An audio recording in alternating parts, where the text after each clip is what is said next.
he mentioned already how we deliver it. And so I was just going to talk briefly about what's in the suites as far as pre-K through 6 goes. He mentioned a few things. So the way it would work when you open up pre-K through 6, we'll start there. A pre-K through 6 suite is you would have a page, and it would be broken up into weeks. At the top of the weeks, you would find the digital library. That doesn't work. The digital library.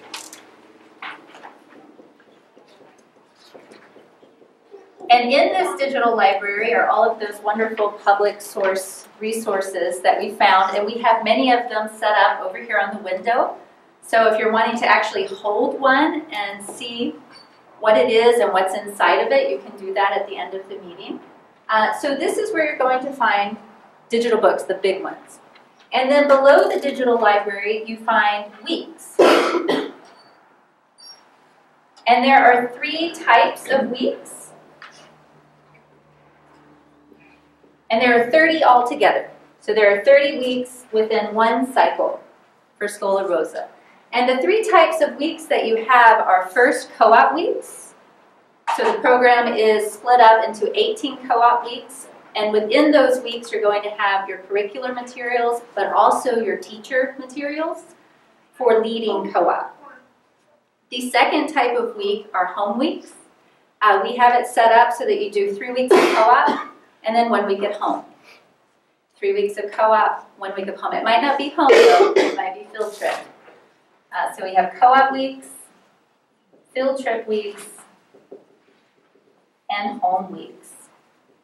And there are 18 co-op weeks, 5 field trip weeks, and then 7, do my math, make sure that's correct, home weeks. It might not be.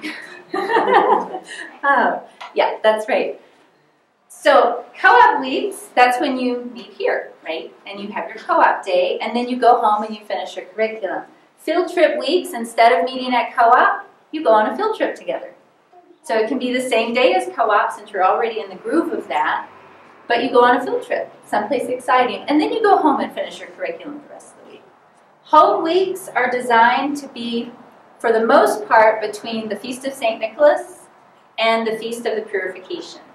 That during those winter months, when everyone's getting sick, the weather is causing cancellations anyway, you're just all doing your curriculum at home.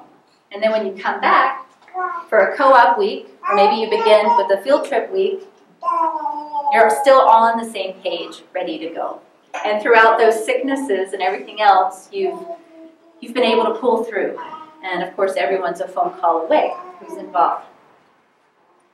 Now, within each one of these weeks, you're going to find the curricular materials for the 9 subjects that we deal with. So you're going to find your virtue training guides there, for example, your lesson plans. Lesson plans are set up so that all pre-K through 6 range is on one page. So there's no, I need to pick up this lesson plan book for my 1st grader, this lesson plan book for my 4th grader, figure out what I need to do. It's all on one page. So you print that, and you're ready to go. So that's what's in the suites. Now, as far as what does it look like in a week? It seems like too much sometimes. If your co-op is meeting on a Monday for a co-op week, I would recommend you log in, Saturday night, when your husband or wife, whichever one of you is in charge of homeschooling, can watch the kids. And plan to spend about an hour. So you log on, you open up, maybe it's co-op week. So you open up co-op week. You'll see the subjects divided. So once you open up a week, you see this list of subjects. You go ahead and print your lesson plan so you have that in front of you. This is what they look like. So you have K through 1st, 2nd through 3rd, and 4th through 6th. And so you just begin to go through. You look at your K through 1st grade. Okay, what do I need from each subject? What can I print? You make a note of that. You go ahead and print it in that hour. What is to come back and watch or to listen to? Maybe there's an audio book, so I need to find that. It might be in the digital library. It might just be in that week. So I make sure I know where the audiobook is for when I come to it on day 2 or day 3 during the week, right? So that hour is just about printing what you'll need for the week, if you're a parent, at home, and then making sure you know where things are. So that when you go to listen to that audiobook and the kids are waiting, they're all sitting, you're not saying, now let me find it, honey. And, you know, after 10 minutes of trying to find it, they're screaming and yelling, and your moment is over. At least that's what happens at my house. So you have that. Now for teachers, what that would look like is you're printing your teacher planning sheets. And so some of it is already detailed for you. You know, you'll need this lesson printed, especially art teachers, print your instructions, print your handouts. Music teachers, print your lesson plans. Or any visuals you need to print, have that ready. Some of it will be, okay, here are 3 options for science. Pick which one you want to do. Write down the materials you need. So we're trying to help you with that planning, be it you make the choice or we give you what you're doing, okay? So that's Saturday night within 1 hour. Now, intermediate level teachers, there will be reading time, right? So you would be looking at reading for that hour, you know, so that you're ready to guide discussion. And you'd want to have your teacher script printed. Make sure you understand the teaching script, and if you don't, you call us and you ask your questions. So you're not on your own, right? Teachers in the pre-K through 6, you're not on your own either. You get to call us. If you don't understand something, we explain it, we help you through it. Or maybe you're missing a supply and you need to troubleshoot. You know, what do? I don't have markers for this activity. What else can I do? You know, so we're there to help with all of that along the way. Now, then the week begins. So God willing, you're prepped, your van's loaded, you're ready, you go to co-op. You take care of everything here. As far as hands-on activities go, group activities, discussions, crafts, that happens here. I don't know about you, but those are the hardest things for me to do at home by myself. They're the last, you know, they just keep getting pushed off, and then it's Saturday and it's too late. And then we're 4 weeks behind on experiments, we didn't do them. And the kids, of course, are begging, Mom, I really want my experiment. Well, your baby sister's yelling, and your brother, he's in timeout, and this is a bad time. So the idea then is all of that stuff takes place at co-op. And so it's 3.5 hours of crazy time at co-op. They're doing everything. They're doing art, they're doing music, they're doing science, geography, history, religion, they're doing Latin. Student presentations are weekly, not each student, but in the class it's weekly, so there's a rotation schedule. And music. They get all of that in, pre-K through 6. For the intermediate level, they're doing their logic, Latin, their Socratic discussion with history, and depending on how long you do your co-op, that can also mean science and art for the intermediate level. So, you get to go home Monday afternoon, and the first day in your lesson plans is co-op day. So you walk home and you just go check, check, check, check, check, and it feels really good. Yeah.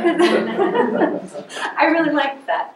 And then you get ready, you jump into day 2. Now in my family, the way it works is we take the next day off because we're so exhausted from co-op. It's a 4-day-a-week lesson plan, so we can afford to do that. You know, maybe we listen to our history audio the next day just to have some downtime, focus on being outside or projects in the house, whatever. But we often take that day off, and it's up to you when that day could be for your errands. Now, and then the rest of the week, you just finish the lesson plans, which often have to do with finishing a language lesson that was started at co-op. But hopefully, since the students started it at co-op, they're motivated to finish it by themselves. It's not just Mom saying, all right, honey, lesson 2 needs to be finished, but Mom, I don't feel like it. It's often the case, the students are saying, Mom, I need to finish lesson 2 because my friends are going to be at co-op with theirs finished, and I don't want to be the only one. So we're trying to use co-op peer pressure in a positive way.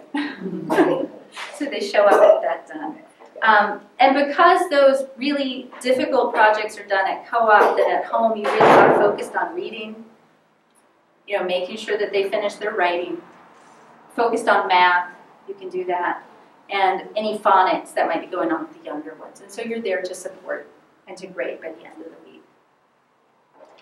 So that's what a week looks like at home. Now I mentioned teacher training, that's my third point. Oh no, field trip weeks, right, field trip weeks.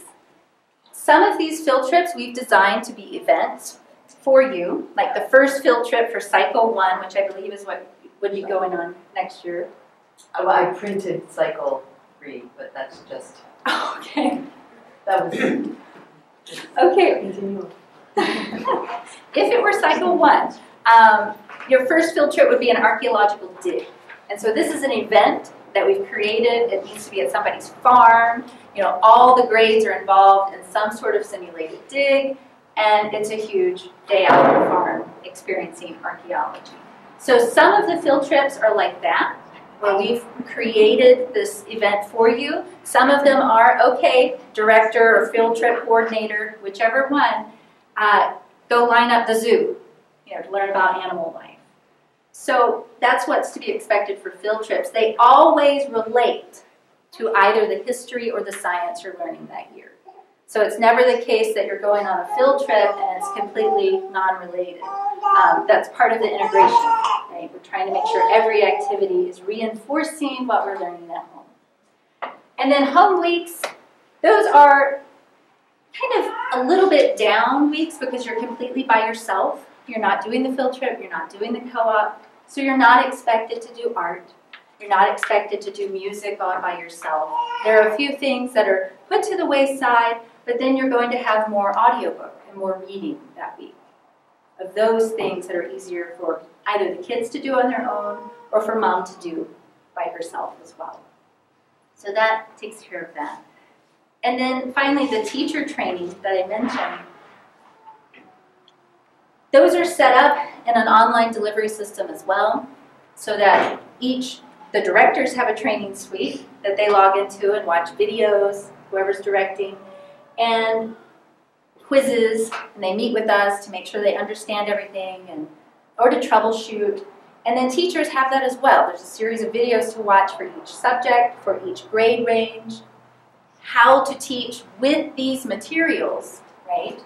When you can make substitutions, and then there are quizzes for you.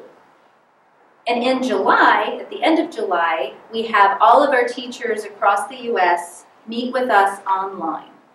And so whoever's in charge of K through first grade gets to meet with us in an online meeting with all of the other K through first grade teachers.